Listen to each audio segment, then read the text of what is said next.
Hello there everyone, welcome back to our channel. In today's video, you are going to see how to remove Instagram location tags. So to do that, let's head over to our Instagram application first. Once you are there, make sure you have logged in into your desired account and then head over to your profile by tapping the profile icon on the lower right corner. And once you are there, here you will find your post. Let's head over to a post. And here, as you can see, there is a location tag. So if we need to remove it, what we will do is just to tap on the three dots on the top right.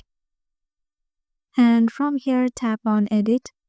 Now you'll see the location tag that is showing the location just beside add music section. Just tap on that location and here just tap on the cross, and here as you can see the location is no more and it is showing add location.